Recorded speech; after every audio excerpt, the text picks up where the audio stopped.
Your Sound Off. I'm Carrie. I'm Elle. Thanks for joining us again today. So, we have a topic that I think is sort of trending right now because someone else has brought it up, and it is about returning shopping carts. So, Elle, how are you about returning your shopping carts? Well, I try to do the right thing when I can. I think when I'm alone or just hopping in, it's no big deal. When the struggle comes, and I think this is what they were talking about, is when you have your children with you and it's only you. Right. And that's the dilemma. And I think, first of all, a mom would think about that. You know, there's lots of single people or people without Right. kids or people who just go to the store alone who would never even consider that we're thinking about this as it's going on. Right. What do you think about it? Yeah, absolutely. Yeah. So she's gotten a lot of flack for saying that sometimes she doesn't return her shopping cart because she puts her children in and she doesn't want to walk away. And I've actually had this conversation with people like for 10 years. I have a friend who somehow he got it in his head that it's like, it shows if you're a good person if you return the shopping cart. But he was newly married and no kids. And I was like, there are times when I just absolutely do not feel like it is safe in different ways. We live in Texas, and sometimes it's the heat as well. So it's like, well, okay, so you get your groceries in, and sometimes I was by myself with two kids. So at one point I had, a newborn and a 3-year-old, right? That's pretty tough already. Yep. And then if you're living in Texas, you get your everybody in the car. The car is over 100 degrees. It might be 110 degrees, might be 120 degrees inside the car. So you're trying to cool it off.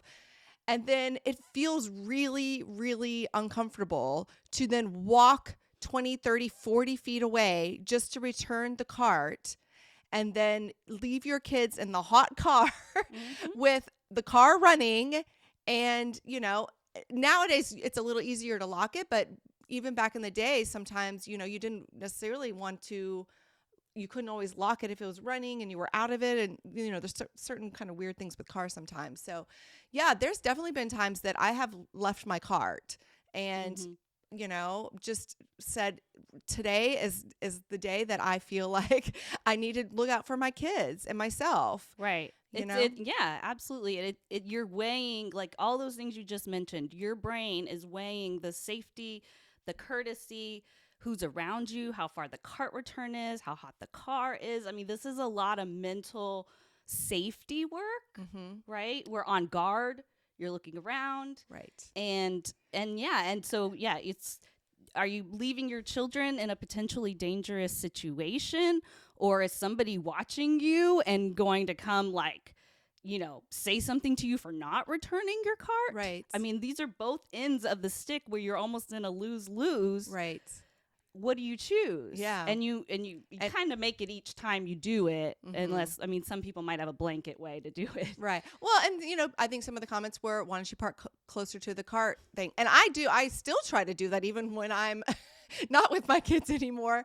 But sometimes it's just not possible, and she was from California and we lived in LA for a while too. And beggars can't be choosers in some of those parking lots. Texas generally is a little easier. The parking lots are a little bit bigger. True. But yeah, sometimes you are a really long way away and that's your only option.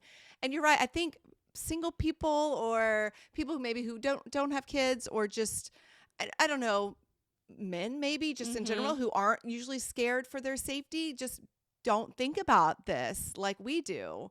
So I don't know. It's an interesting topic, and I think she's gotten a lot of negative feedback for it. Like it's the nice thing to do. Who likes to see shopping carts all over the parking lot? Nobody wants the shopping cart to hit their car. We all agree, I think, on that.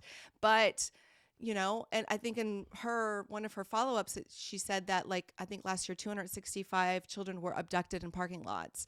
And so it does happen. It's not like we're being crazy. That is a definitely a possibility. Exactly. And there was something going around too, like a story of a mom hopping out of a car, I think she was filling up one of those waters, and somebody stole her car. And then the car thief came back or dropped the kid off and was like, how dare you leave your child in the car? And I just stole your car. It was like they shamed the mother for leaving the child in the car, literally like just to hop out and like fill one of those water jugs up. So it's this blame game where it's like, okay, well, let's blame the person who stole the car with a, it's, Yeah. you're really setting us up for. The thief is. The thief is shaming the mom. And a lot of people jumped on that. You know what I mean? Yeah. Where it was the mom's fault. Right. Well, and I know lots of times, there's a point where you're like, okay, can I run in and leave my kids or not? And generally people say, no, absolutely. Do not do that. Do never leave your child in the car, even if you're popping out for a second. But now they're telling us to do it just to put the shopping cart away. Exactly. So like you really can't So win. if you hadn't started the car yet, first of all, it's hot. Second of all, I mean, this is a weird thought, but I'm like, what if somebody hits me in the parking lot? Or are people going to know my newborn's in the car without the keys in the car? How long will that take? Like so many thoughts of Right. safety and consequences. Right. First of all, it takes a big mental toll, Right. Yeah, Yeah, we you're live- having to weigh so many things Yeah, safety, shame. constantly. Yes. Yeah, I know. I mean, I still, like I said, my kids are older now, so I always put my cart away for the most part. I try to think if I mean, there might be a time or two, but for the most part, I always try to if I can. And they're older and they can probably sit in the car for a few minutes. But also, sometimes I put other people's cart. If I just see carts sitting around and I have a little time, I'll go get it a couple extra carts. Or when people don't put them all like straight in, I'll go, like yesterday I had a good one. I was at Sam's Club and like there was, they just barely didn't quite nestle into each other and I jiggled them all and I got like 4 of them to go in and I like made a bunch of extra space. So when more people come in, they're putting it in. So it's like, I've done it. I've done some not putting it away over the years, but I also try to make up for it and do some nice things sometimes too. And also like older people or someone with a kid, if I can see them and they're about done, I can say, can I take your cart with me? I'm going anyway, And so I think if more people were like that, then we might not even have this issue, let's all help each other a little bit. That is an excellent point. I love that. Absolutely. The same. It's a community kind of effort with, doing your part when you feel able, but also being aware of others around you and taking a helpful stance, not a, I'm going to record you and put it on and shame you stance. Right. I think that really would go a really long way, in making us feel safer and also just, keeping the parking lot nice and helping the employees who have to wrangle all of those carts and, just community effort. Right. Absolutely. Yeah. We can all be helpful, not just judge other people for being not as good as we think we are, just. And looking at it from someone else's perspective, like perhaps this will reach some people who I've never really thought about all of those things.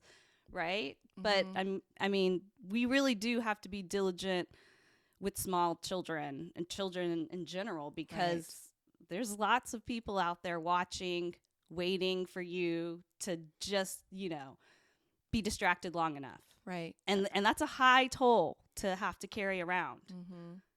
Yeah, I know. Sometimes I feel like it's even gotten worse in the last few years. I feel like I did worry about my kids when they were really young before, and now that they're a little older, I don't feel quite as much pressure. Yours is still a little bit younger, but I feel like there's a lot more of people are watching other people, recording other people.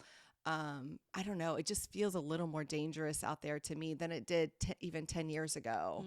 But definitely 20 or 30, I feel like it was, I don't know, maybe I just wasn't as aware when I didn't have the kids, but yeah, I just feel like we all have to be super vigilant, not vigilant, and help each other. Yeah. And I think there is a group of the mom community. I, as we are aware of our own children and our own situation, I am also aware, like you said, of other people around. I'm watching to help other moms out. Yeah. Right. If I could take their cart, or if I see somebody following them too close or whatever, I'm going to watch until I'm certain that the situation is fine.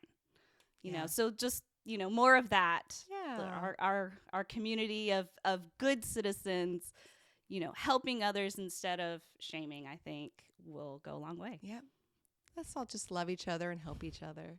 Love it. All right. Well, thanks so much for joining us today. We appreciate you being here, and we'll see you next time. Bye. Bye.